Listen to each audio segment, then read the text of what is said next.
Hi, this is Stephanie Stock with Ohio Advocates for Medical Freedom. We're here today with Marilyn Tunnat. She's a Republican candidate running for state representative for District 32. Thanks for being with us today, Marilyn. Hi, how are you today? I'm great, thank you. Do you want to tell us a little bit about yourself before we get into questions? Sure. My name is Marilyn Tunnat. I live in North College Hill, Ohio, which is part of District 32 in Hamilton County, which most people identify with as Cincinnati. I'm a retired school teacher. I taught kindergarten and first grade for over 30 years. My parents are still with me. I have my mom is 91, my dad is 88. My husband and I have 2 dogs. My grown children are all doing well, as are his 2 grown children. So we are enjoying life, and I was more like recruited to come and do this position in February. So I've always been a volunteer in the past for some political issues, because mostly I was spending my career teaching young children. I also was a professor at Miami University teaching teachers. So it was an experience that I had to think about, and then decided I wanted to do more after retiring. So what was better than this?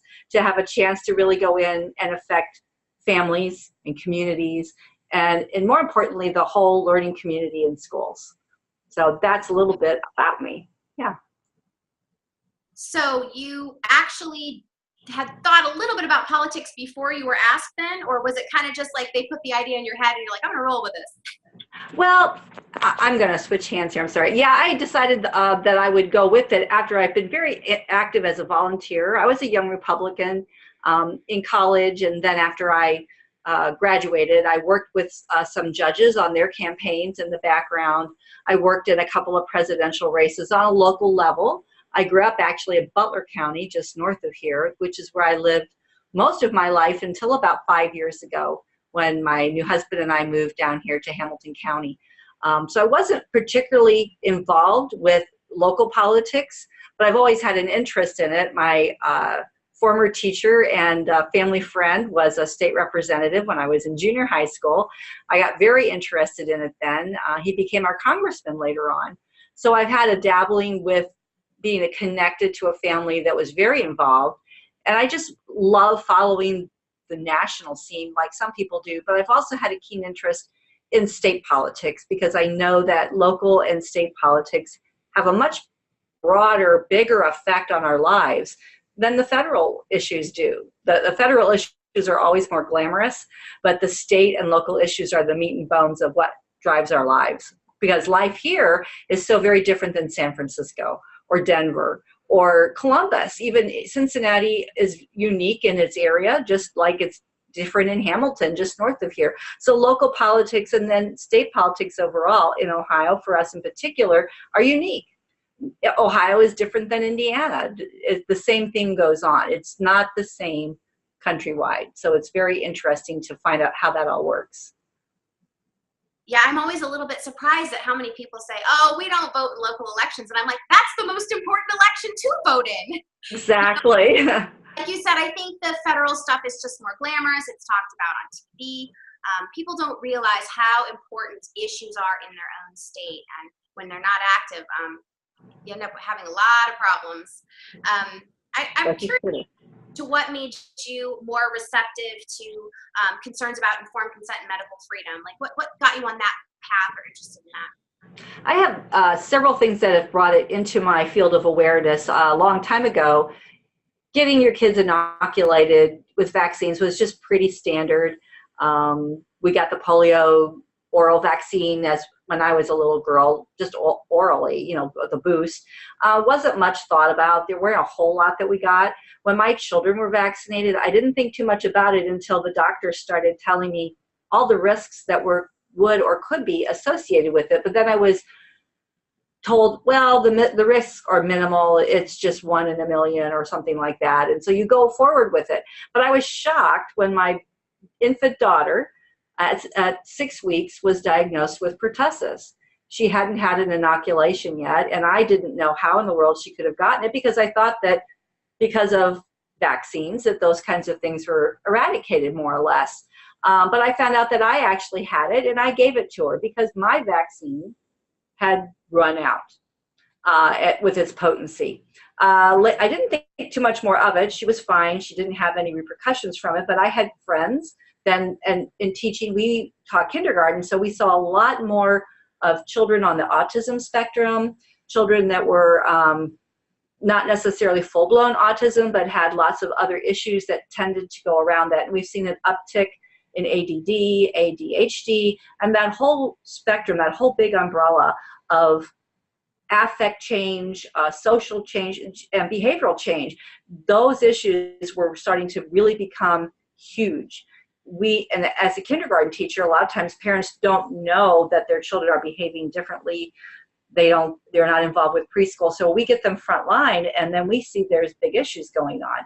So we've seen a lot of different diagnoses coming on. So I started reading more about it. I was shocked, absolutely shocked, when I found out recently how many vaccines and how many are given at one time, and how quickly and more what do I want to say? The doses come more rapidly, and there's more involved than what it used to be. How it's changed, and to find out how they're even created, how those strains are developed. It was very shocking to me. And I began to meet people whose children had been medically harmed in this way. It was striking to me to know that these vaccines, which I had a pediatrician who was very, very upfront with me in the beginning when the chickenpox vaccine first came out. And she said to me, don't get it. We're discouraging people from taking it because we know it will make the chickenpox virus more viral. It kind of is counteractive to each other. So it'd be better if you did not. Just let your child get chickenpox if that happens to be, and deal with it, because it's a childhood affliction. And the odds are that that won't harm your child. And now we've seen that that has come to bear. You won't get that same message from pediatricians today. The dialogue has changed. Why has that changed? Pharmaceutical companies. And I don't say that they're all the bad guy, but there's a sales business involved with all of this. And it's disheartening to me to see that those kinds of issues could drive something that affects families so greatly. Yes, and it absolutely does. I've spoken with a lot of teachers, and I think that's a great community to go to with this, is, you know, especially teachers that have been around 30 or 40 years. They tell you some profound changes that they have seen over time, and they have grave concerns. You know, we have a new level of normal that's not normal. And correct. Unless you've been around a while, you didn't see that transformation. So I appreciate those of you who have, you know, seen those things and are speaking about it, because it is a big deal. I think there's something like 1 in 6 children now on an IEP for some sort of a disability. I mean, that's astronomical. The state, I mean, people aren't even really talking about being able to afford that. Not only the suffering from the families, but the cost to the state. I mean, we can't afford to ignore this issue anymore. So I applaud you for, you know, acknowledging that this is a problem and being willing to go to bat at the State House on these issues. Aside from what you've observed in the school system, have you had any personal comments from other Ohioans that have come to you with vaccine injuries or medical freedom issues, things like that? People want to be able to have freedom to choose in their own personal lives. The ability to have consent to do what you want to with your body and not be forced to take medication that you don't agree with is huge.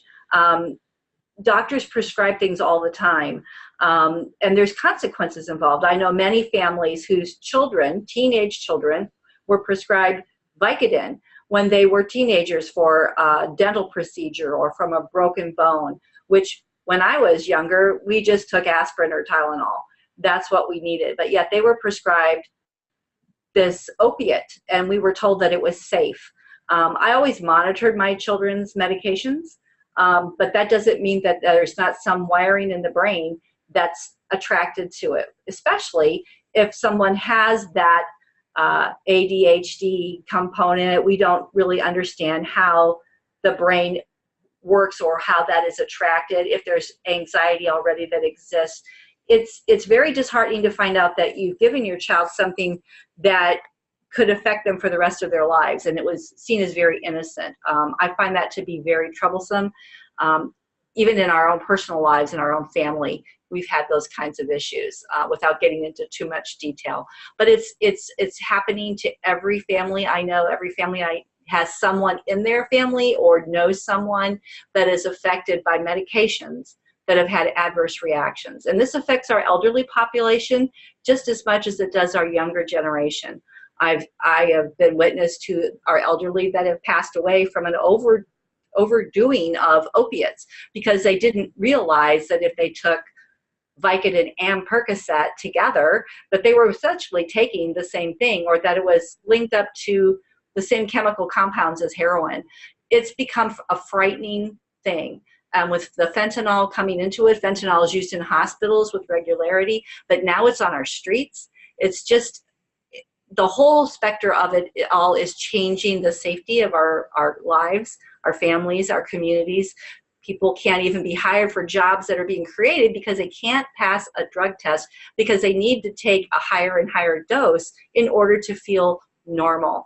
They feel pain that is of no real origin, but yet it's real to them because of how the receptors for pain and pleasure are changed by that compound being used. So for me, I see it as not just a federal issue, but it's a local and state issue. And how do we stop this? We have to all work together to make sure that we're getting the complete story. I can't stand by. At this point in my life, I still have too much to offer to people to say, I have seen anecdotally these changes happening, and you just can't ignore things that you see happening. I don't believe in coincidence. There's real validity there to those issues that are happening. Yeah, and coincidence is one word. As parents, especially in the vaccinated community or those that have been harmed by other types of medications, we're just not going to tolerate that term used anymore. It's not acceptable, and we need it to be acknowledged what has happened to us and what's happening to families across our state and our nation. So thank you for acknowledging it. I'm wondering if you believe that Ohio legislators realize this is fundamentally about rights defined in the Ohio Constitution, covering the conscious and religious freedoms, and also the right to direct one's medical care. Do you think that they see that, or do you think they've read the Constitution? Well, of the people that I know, they have a direct knowledge of it, but I do know that there are people that don't always reference that particular document. And Ohio has its own unique constitution as well. And yes, we do have the right to make those decisions and those choices on our own. I don't believe that people are adhering to that. I think that there should be an overview of that occasionally, maybe at the beginning of the session year, to say, these are the principles that we have to live by. And let's remember that these are the rights of the citizens within our country and within our state. And this is what we have said. I think a lot of people are trying to push issues to the front, thinking that they're good because they've been told so by lobbyists perhaps, but they don't really have the full data. So that to me is a little frightening, and it's also a little disheartening, and I would love to see that change. That would be one of my goals. I've been getting out into the community and meeting people, trying to find out what it is their biggest concerns. And you know what I find out?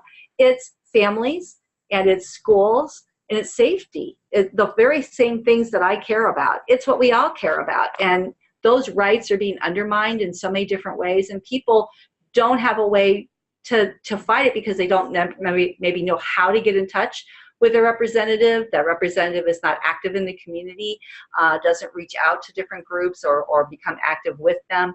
I really think that I've heard the saying that God gave you 2 eyes and 2 ears and 1 mouth, and so you should use those things in that ratio. So not as much talking and more listening and more watching with your eyes, so that you are listening to what it is that people want and what they need. What they need is the most important thing. And we need to revive our communities and make our families whole again. It's frightening what's happening today. Yeah.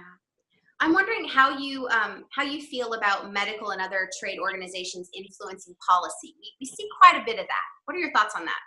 Well, I understand it's a business. I understand why different people lobby for different reasons. What I find disturbing is if they are doing it in ways that they try to stop the other side from showing their points of view. If they're I haven't watched the whole system. I shadowed a representative last month and learned quite a bit just in one day of how things sort of work. But I know that it doesn't work that way with every representative. Different representatives structure their day differently, depending on what they want and what they need from that office. I think it's hard for voters, if they don't pay attention to the local issues, to know just exactly what it is that your representative wants from that position. Hopefully it's just to represent the people, and it's not their mainstream of income or their way of getting more influence in life over other people. That's never been my goal. That's never going to be my goal.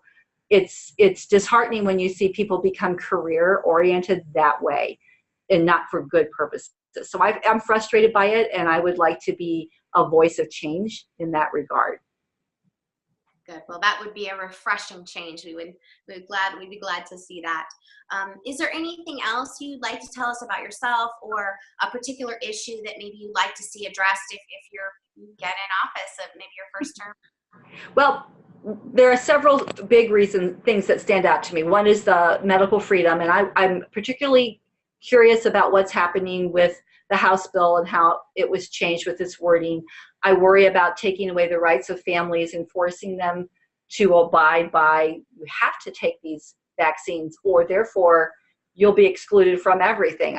That part, it seems to me that there's something going on in that regard I need to learn more about. And I'll be right upfront and honest about that.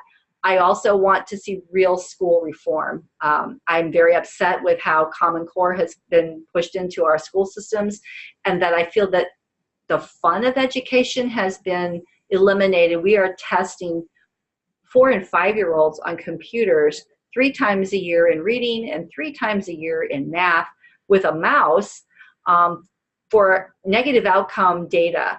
As an educator that's also worked in research, these kinds of practices, while they give you data, are not necessarily the best informed way to go forward. Teaching is unique because our commodity is human beings, and they're not cookie cutter kids. Everybody learns differently, but we all know that young children still play. And when you punish children by making them sit still for over an hour at a time at the age of 5, that's really punishment, and it's not good practice. It's being practiced daily in schools all across the state with a very singular-driven curriculum that I feel is not in the best interest of children. I would like to work on that, and I would hope that the State Board of Education would be more transparent with what is happening. I don't like to have legislation happen from people on the Education Committee if they're not educators, because there's a lot of things that go into how teachers work. Just as they kind of came up with this idea, oh, all teachers should shadow a business person for 40 hours over the course of a year. Well, that's not going to happen. That is not good practice. People that are educators know about business. They know how business basically works. And if they don't, well, then maybe the school should provide some background information on it. But that's when we do in-service training. I think that teachers are professionals, and we go to school. We study hard in our focus of interest, and we are learned, and we know through anecdotal evidence as we get older that there are trends and things we need to look at, and that we know how to upgrade our curriculum if allowed to do it. But if it's told from Columbus, this is how it has to be, then it may not always be the best choice. I'm appreciative of the fact that many districts, especially the district I retired from, still allows for some autonomy in the classroom, because it would be very hard to have to be like an assembly line worker in working with children. That would just not be a fun job at all. And why would anybody want to do it? We don't go into it for the money. That's obvious. And which is kind of sad, because we don't get a commensurate salary to the amount of money that we put into an education. So there's those things. But for me, medical freedom and school choice all tie in together as well with what's happening with families, because the community is driving down the amount of time that people can spend with their children. So what are those children doing? If they're not involved with wholesome activities after school, they're going to find their own mischief to get into. And some of it's not good anymore. So we need to work together within the community, each community, to make their schools safe. And I believe in local control. I believe in choice for people with their children and their own medical choices. My parents are elderly. I don't want somebody to try to tell my mother, you can't have this procedure because you're 91. And we don't think that that's something you should have. Or that you have to take this medication because we think that that's what you need to take when it doesn't make her feel good. She has the right to say yes or no. And that's the way I like to see it be. For our children, they're ours until they're 18. And I think that when we have community people pushing in saying, no, we're going to tell you what your child needs, that's not always right. We have religious differences. We have philosophical differences. We should have those abilities, those rights to make those choices ourselves. Yeah, and like you said, I think cookie cutter was a great term. We're not cookie cutter in our health. We're not cookie cutter in our learning abilities. And we need the ability and the autonomy to have choice in both of those areas. So I think that's a great platform. I definitely stand behind you. I wish I was in your district so I could vote for you. Remember that your vote is power. If there's one thing that matters, it's your vote. We don't have money, but we have votes. So make sure you get down to the polls and vote. Use our online tools to find out which candidates support the important principles in your district and reach out to them with your concerns. I know that Marilyn's always available to answer questions that anyone has. Maybe you'd like to reach out to her on Facebook. She's really great about answering messages. So I encourage you to do that. And I thank you so much for your time. I know you're busy. You're doing the campaign trail thing. And I appreciate your time and giving us your stance. So thank you so much. Thank you, Stephanie. And I hope everybody has a great rest of the summer. And vote for me November the 6th, District 32. I will be your eyes and your ears and not so much mouth. All right. Thank you so much, Marilyn. Have a great night. You too. Bye-bye. Bye.